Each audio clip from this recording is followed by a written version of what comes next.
మీరు ఎంపీగా ఒకవేళ గెలిస్తే కోచ్ ఫ్యాక్టరీ గురించి ఫైట్ చేస్తారా? తప్పకుండా ఫైట్ చేస్తాం. కోచ్ ఫ్యాక్టరీ ఒకటే కాదు, బయ్యారం ఉక్కు కర్మాగారం మనకు విభజన చట్టంలో యాక్ట్లో పెట్టింది కదా, యాక్ట్లో పెట్టిన దాన్ని ఎందుకు అమలు చేయరు? తప్పకుండా మాట్లాడతాం. పార్లమెంట్లో జరుగుతుంది ఇది. దీని మీద చర్చ జరగాల్సిందే.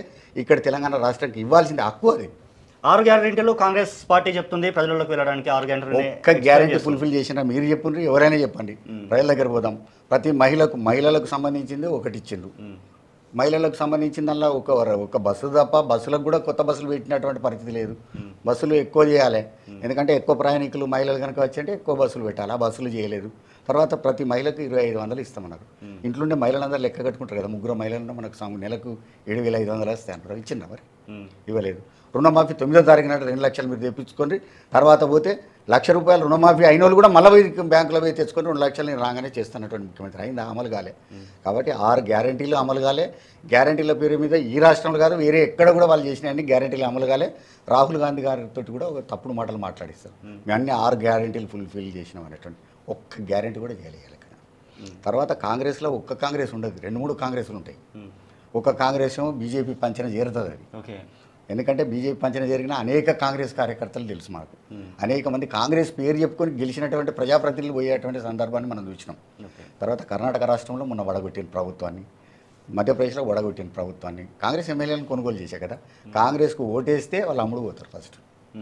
బీజేపీ కూడా 370 ఈసారి ఎంపీ సీట్లు గెలిస్తే దేశ భవిష్యత్తే మారుస్తామని చెప్పేసి చెప్తున్నారు. దేశ భవిష్యత్తును మార్చేయడానికి ఫస్ట్ ప్రజలు, దేశం అంటే మట్టి కాదు, దేశం అంటే మనుషులు అని గురిజాడ అప్పారావు చెప్పుకుంటున్నాం అంతే, చెప్పుకుంటాను. అది నినాదంగా మిగలదు. ప్రధానమంత్రి గారు కూడా మాట్లాడింది ఇదే మాటను, దేశం అంటే మట్టి కాదు ఈ దేశం అంటే అని ఆయన భాషలో ఆయన ఏదో మాట్లాడింది. కానీ దేశం అంటే మనుషులు అన్నప్పుడు ఈ మనుషులకు ఏం చేసినాం అనేది కూడా చూసుకోవాలి. ఇక్కడ ఉండేటువంటి వాళ్ళకి ప్రజలకు ఏం చేసినాం, నిత్యావసర ధరలు ఎట్లా పెరిగినాయి, జిఎస్టీ ఎట్లా పెంచినాం, తర్వాత ఎవరికి లాభం చేసినాం. అరే బ్యాంకుల యొక్క అప్పులేగా చేసిన వాళ్ళ యొక్క 12 లక్షల కోట్లను మాఫీ చేసినాం అంటే ఏంది ప్రధానమంత్రి? దేశంలో ఉండేటువంటి ప్రజానికాని కోసం ఏం చేసిన వాళ్ళు? ఇక్కడ రైతులకు చేసినరా, విద్యార్థులకు చేసినరా, నిరుద్యోగులకు చేసినారు, ఎవరికి చేసినని ఆలోచన చేయాలి. వాళ్ళకి 373 సీట్లు వస్తేంది, 500 సీట్లు వస్తేంది, ఎన్ని సీట్లు వచ్చినా వాళ్ళు దేశానికి చేసేది ఏం లేదు కదా. కాబట్టి తప్పకుండా నేను ఏం చెప్తానంటే, మీరు మోడీ ముఖం కాకుండా స్థానికంగా ఉండేటువంటి అభ్యర్థులను చూస్తారు. ద్రోహచింతన ఎవరికి ఉన్నది, ఆ కార్యకర్తలాగా మనతోటి పనివేలు చేస్తారు అనేటువంటి విషయాన్ని స్పష్టంగా చూస్తారు.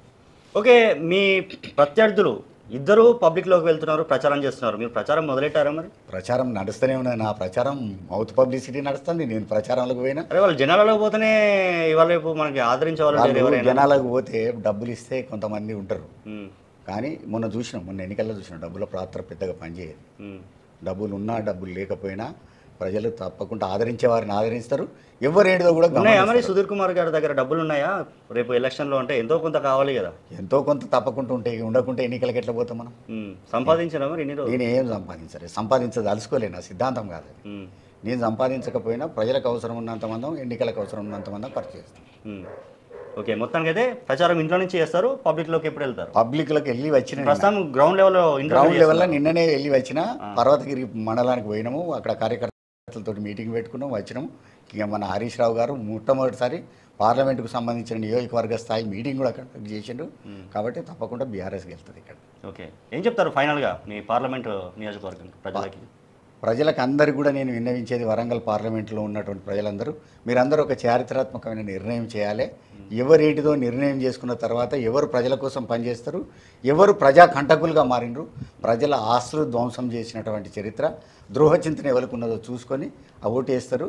విజ్ఞతతోటి ఉండేటువంటి చారిత్రాత్మకమైన నిర్ణయం చారిత్రాత్మకమైన వరంగల్లో జరుగుతుంది. ఓకే.